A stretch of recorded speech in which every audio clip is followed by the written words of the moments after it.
School ഇറക്കേണ്ട ദിവസമായതുകൊണ്ട് തന്നെ രാവിലെ തന്നെ വന്ന് അടുക്കള കയറി. ഇന്നലെ സാധനങ്ങളെല്ലാം മേടിച്ചുകൊണ്ട് വരുമ്പോൾ തന്നെ ഒരു നേരമായിട്ടുണ്ടായിരുന്നു. രാവിലെ ബ്രേക്ക്ഫാസ്റ്റിനുള്ള തയ്യാറെടുപ്പാണ്. ഇന്ന് ദോശയും സാമ്പാറും ഉണ്ടാക്കാമെന്ന് ഞാൻ വിചാരിച്ചു. അങ്ങനെ രാവിലെ സാമ്പാറിനുള്ള കഷ്ണങ്ങളെല്ലാം അരിഞ്ഞ് പറക്കിയെടുത്ത് അവിടെ പൈപ്പിൽ നിന്ന് വെള്ളം പൊയ്ക്കൊണ്ടിരിക്കുന്നത് അത് താഴെ ഞാൻ മറ്റേ നമ്മുടെ തുമര കുതിരാൻ വേണ്ടിയിട്ട് സ്പീഡ് കുറച്ചിട്ടിട്ടുണ്ടായിരുന്നു കേട്ടോ. അങ്ങനെ അതിൽ നിന്ന് വെള്ളം വന്നുകൊണ്ടിരിക്കുക. പിന്നെ ഞാൻ വേഗം സാമ്പാറിൻ്റെ കഷ്ണങ്ങളെല്ലാം അരിഞ്ഞ് കുക്കറിനകത്താക്കി കുറച്ച് ഉപ്പും മഞ്ഞൾപ്പൊടിയും എല്ലാം ഇട്ട് വേഗം കുക്കറിനകത്ത് അടച്ചു വെച്ചു കേട്ടോ, ഗ്യാസിൽ അടച്ചു വെച്ചു കേട്ടോ. എന്നിട്ട് നേരെ തക്കാളി ചമ്മന്തിക്കുള്ള തയ്യാറെടുപ്പിലോട്ട് പോയി.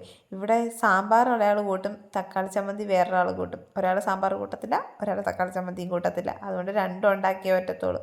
അങ്ങനെ ഞാൻ വേഗം ഉള്ളിയും തക്കാളിയും വെളുത്തുള്ളിയും എല്ലാം വഴറ്റിയെടുത്തിട്ട് അതിനകത്ത് തന്നെ കുറച്ച് മുളക് പൊടിയും മഞ്ഞൾപ്പൊടിയും എല്ലാം ഇട്ട് വഴറ്റി. ഞാനിവിടെ ഇങ്ങനെ കേട്ടോ തക്കാളി ചമ്മന്തി ഉണ്ടാക്കുന്നത്. എനിക്ക് കറക്റ്റായിട്ട് എങ്ങനെ ഉണ്ടാക്കുന്നതെന്ന് അറിയത്തില്ല, എങ്കിലും ഞാനൊരു ഏകദേശത്തിട്ടം വെച്ച് ചില യൂട്യൂബ് ചാനലൊക്കെ നോക്കിയിട്ട് വേഗം തയ്യാറാക്കുന്ന എൻ്റെ തട്ടിക്കൂട്ട് തക്കാളി ചമ്മന്തി ചെയ്ത്.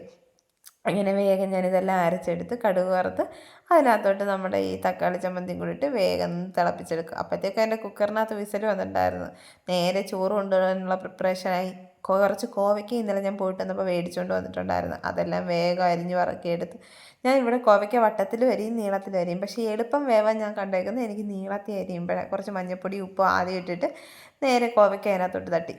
ആ സമയം കൊണ്ട് നമ്മുടെ കുക്കറിൻ്റെ എയറെല്ലാം പോയി ചൂടെല്ലാം കുറഞ്ഞിരുന്നായിരുന്നു. ഞാൻ പിന്നെ വേഗം തുറന്നിട്ട് ഇച്ചിരി കടുക് വറുത്ത് അതിനകത്ത് മുളക് പൊടിയും മല്ലിപ്പൊടിയും മഞ്ഞൾപ്പൊടിയും എല്ലാം കൊണ്ടിട്ടിട്ട് നേരെ നമ്മൾ വേവിച്ച കഷ്ണവും കറിവേപ്പിലയും എല്ലാം അതിനകത്തോട്ട് ഇട്ട് കൊടുത്ത്. ഞാനിവിടെ ഇങ്ങനെയാണ് സാമ്പാർ വെക്കുന്നത്.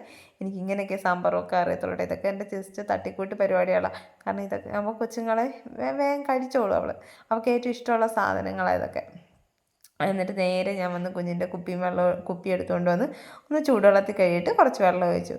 പിന്നെ ഞാൻ ദോശ ചുടാനായിട്ട് പോയി. ആൾക്കാണെങ്കിൽ മുരിഞ്ഞ ക്രിസ്പി ആയിട്ടുള്ള ദോശയാണ് ഇഷ്ടം. തലേന്നേ പറഞ്ഞിട്ടുണ്ടായിരുന്നു എന്നോട്, അമ്മേ രാവിലെ എനിക്ക് ക്രിസ്പി ആയിട്ടുള്ള ദോശ തരണേന്ന്. അങ്ങനെ ഞാൻ വേഗം അതെല്ലാം മൊരിച്ചെടുത്ത് റെഡിയാക്കിക്കൊണ്ടിരിക്കുക. എന്നിട്ട് നേരെ ഞാനാണെങ്കിൽ അതെല്ലാം കാസ്ട്രോളിനകത്താക്കി വെച്ചേ. കാരണം അപ്പോഴത്തേക്കും ആളവിടെ റെഡി ആയിക്കൊണ്ടിരിക്കുന്നേ ഉള്ളായിരുന്നു. ഇത് ഞാൻ കാസ്ട്രോളിൽ വെച്ചെങ്കിലും ഞാൻ സൈഡിൽ നിന്നിരുന്ന് കഴിക്കുന്നുണ്ടായിരുന്നു. അത് ചൂടോടെ മോള് വന്നപ്പോൾ മോൾക്ക് ചൂടോടെ ചുട്ടു കൊടുക്കുക ഉണ്ടായത്. അങ്ങനെ ആൾ കഴിക്കുന്നതാണ് ഇത്. എന്നിട്ട് ആളോട് ഞാൻ ചോദിക്കുന്നുണ്ടായിരുന്നു, ഒത്തു എങ്ങനെയുണ്ടെന്ന് വീഡിയോയിൽ പറയണേ, കൊള്ളാവോ ഇല്ലയോ എന്ന് പറയണേന്ന് ഞാൻ പറയുന്നുണ്ടായിരുന്നു. ആൾ കഴിച്ച് നോക്കുക. രാവിലെ സ്കൂളിൽ പോകാൻ വേണ്ടിയിട്ട് കുളിച്ച് റെഡി ആയിട്ടിരിക്കുക.